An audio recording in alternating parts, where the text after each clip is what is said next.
Welcome, everyone. I'm glad you could join us today. Uh, I tried to update a couple of classic dishes. Uh, the green bean casserole, um, it's always a favorite on a lot of people's tables. I tried to use most of the same ingredients, the green beans and the mushrooms, and a fried member of the onion family. Um, I basically got rid of the canned green beans and the mushroom soup and the stuff that made it really heavy. Anywhere in the last 10 years or so, anywhere that it calls for oil, I tend to try to use a good oil, nut oils, olive oil, things like that. The calories are going to be the same, but the quality, the type of oil is different. So we get started with our green beans. I have like a little magic table here. A real simple recipe. Whenever possible, like Kate said, you want to try to use fresh vegetables. It's going to increase your prep time. It's going to be more work. Have somebody help. I know if a lot of you ladies are like me, you don't want anybody in your kitchen. But there's enough going on. You really don't need to try to direct other people, and the space is usually small. Save them to do the dishes, stuff like that. Have them set the table. There's family members there. Use them. Don't let them get a free ride. But you want to pull the stems off, save them, put them with your turkey carcass the next day when you make your stock. It'll give it a nice earthy feel. They're really not edible as they are. They're really fibrous and woody, and as much as you cook them, it's not going to change that. So we're going to clean our green beans. Shallot, you've seen them in the grocery store. This is an extra big one, but we're using this in two ways. It's a member of the onion family. It's a little bit milder. It doesn't have the super astringent taste. But I sliced them up. I tossed the green beans, the mushrooms, and the shallots, a little bit of olive oil, a little bit of salt and pepper. I call it my universal seasoning. It's just a quick mix, kosher salt, black pepper, a little bit of granulated garlic, a little bit of thyme. And I keep a bowl in my house up on above the stove, and I use it for everything. You want to, if you're going to season your food, especially with the salt, do it before you cook it, while you're cooking it. Sprinkling it on at the end at the table really isn't the way to go. Depending on how you add the salt, a lot of times the sea salt is a much larger granule and it won't dissolve. It could be a problem. I still use kosher salt, yeah. And personally, I tend to salt everything, but I use almost all fresh ingredients, so there's no added salt. One of my good tips is keep a well-stocked pantry. I have 6 vinegars in my pantry that I use for all different things. Depending on what type of food you're cooking, I have a red wine vinegar, a champagne vinegar. My personal favorite is the sherry vinegar. I use it everywhere. If I'm marinating any vegetables to put on the grill, if I'm doing any meats for the grill, I like to add that really has a robust flavor.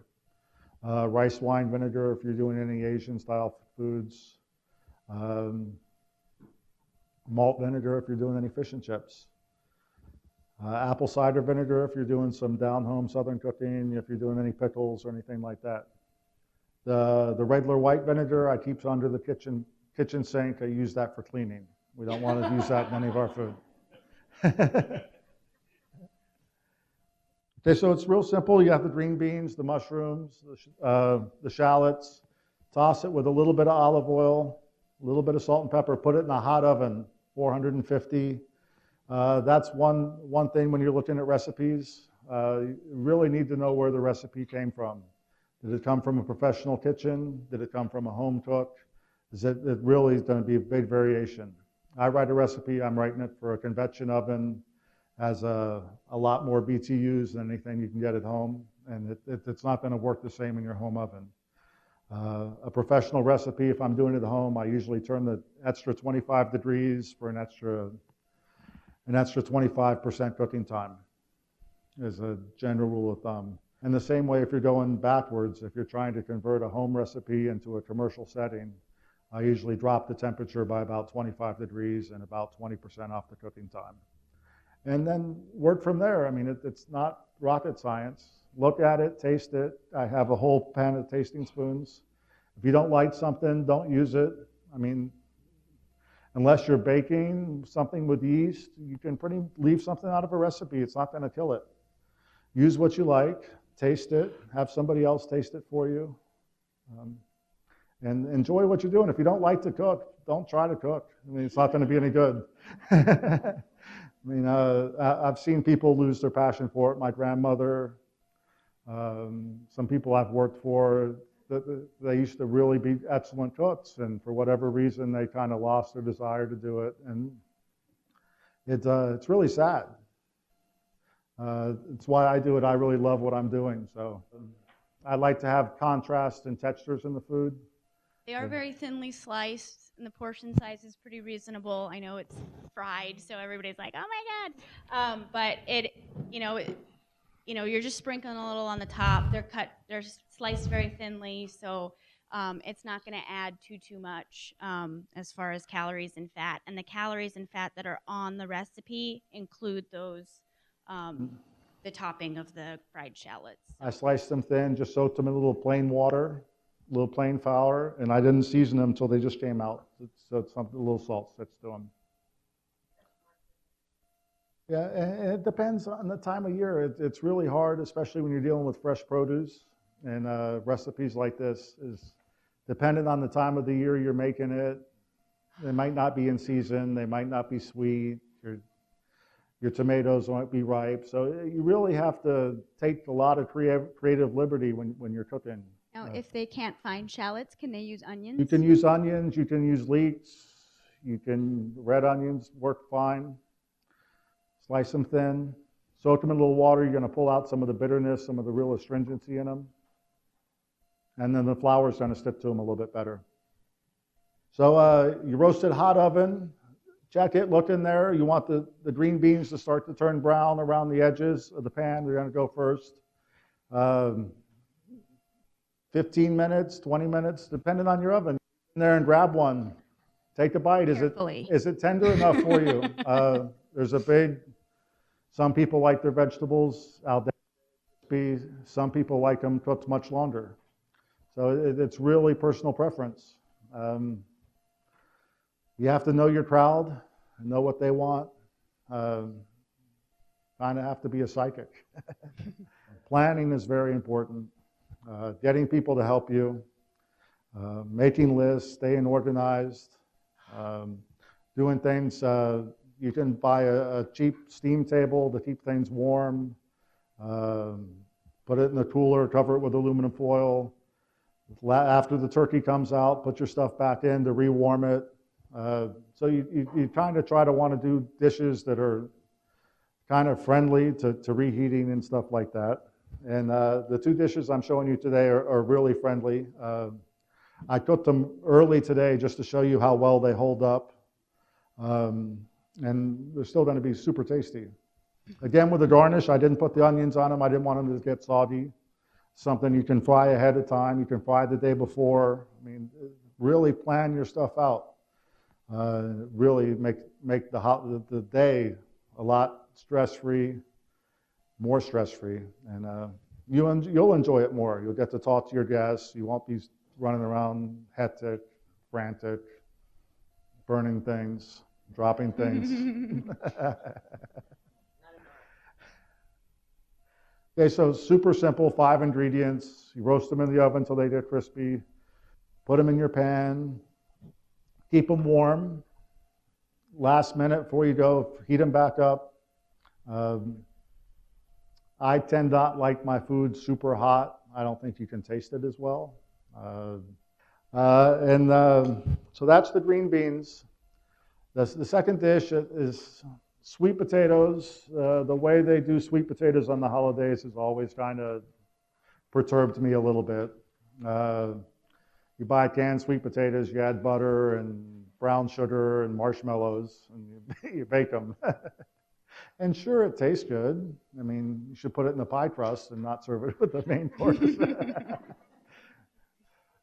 So I kind of did a rendition. A sweet potato is so good as it is. It's plenty sweet. So I did more of a sweet potato hash. Peel the sweet potatoes, pretty good sized cubes, maybe 3/4 inch to 1 inch dice. Put them in a pot of boiling salted water, about 10, 12 minutes till they're tender. Stick the point of a knife in there. If it goes in easy, they're ready. In a saute pan, a little bit of onions, a little bit of bell peppers, a little bit of olive oil. Start sweating them down till they get translucent, tender. Add your sweet potatoes back in. A little bit of salt. Cook them until you get some color on the potatoes. Don't mess with them too much. Let them sit there and brown. And then once they're hot and cooked through, everything's, you get a little color on it, it's ready. It'll hold great. You don't need to worry about it. Put it in your pan, put it in the steam table, and right at the last minute, sprinkle some green onions on it. I'm real big into root vegetables, especially in the fall and the winter. My house, I don't stop at the sweet potatoes. I didn't even know what some of this stuff was. Anybody? Celery rat, I heard it. Oh, you don't count. She's a But dietitian. celery root, you'll hear it called. It's not really the root of a celery as we know it every day, but it's in the same family. Really tastes like celery. Same way, dice it up, same size. All these roots are going to cook about the same time. They're a hard fibrous thing. Turnip, great in there. If you like ginger, put it in the sweet potatoes. It goes wonderfully with it. What else I got in here? A parsnip. Those are great. Roasted vegetables. Turnips, parsnips. I love them. They're great to. He makes the roasted root vegetables, puts the carrots. You know that big drawer in the bottom of your refrigerator? These are what's supposed to go in there. They last. They'll last for a month in there. You don't have to worry about them. Peel it. Cut it in good-sized chunks, about 1 inch. Toss it in a tiny bit of olive oil to coat the outside, a little bit of salt. Put it in the oven about 25 minutes for most of the roots. Again, it depending on how big you cut them. You cut them smaller, they're going to cook faster. If you develop good knife skills, it'll take 80% of the pain of cooking out of it. You always want to, if you're working with something like this, say, it's not very friendly. You want to give yourself a flat surface so it doesn't roll around. Take off the top. So you got a good solid base. Your cutting board's solid. Nothing's going to move. And just take the skin off of it.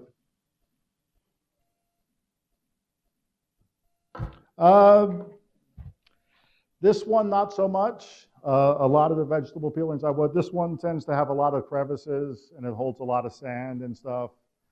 Unless you have a really fine chinois, you're not going to be able to strain it out of your broth. So give yourself a good base. Clean up the top. Turn it over. Clean up the bottom where you missed. You get good at it, you'll be able to do it all in one time. This is a funny shape.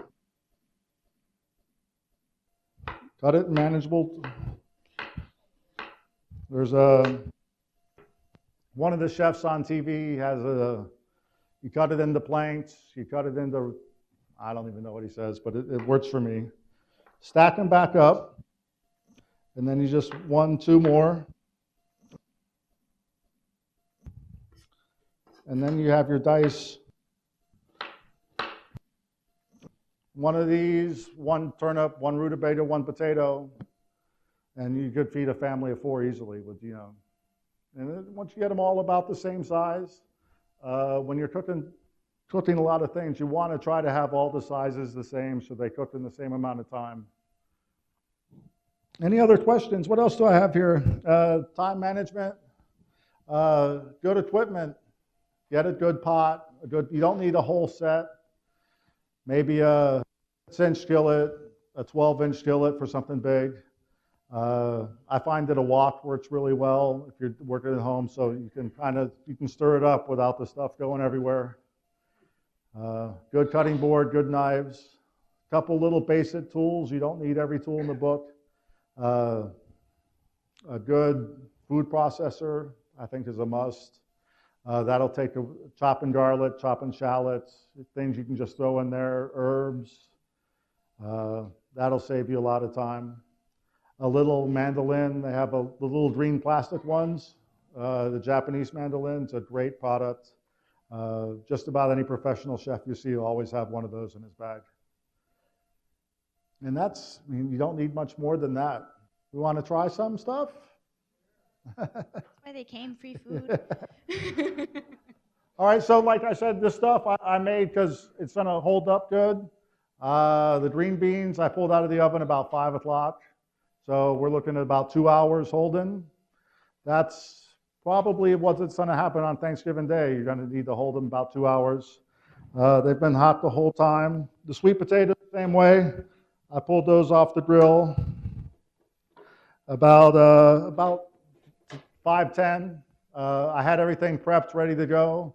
So I put the green beans in the oven and I threw the sweet potatoes. I have a great big flat grill, so I don't need to play with a saute pan. If you have a little griddle at home, you can cook. I mean, you have to utilize all your space when you're cooking, cooking for this many people. So the sweet potatoes, same way. I have some little plates and some tongs. Let me add my garnishes. Anybody that doesn't want the fried shallots? Okay, just checking.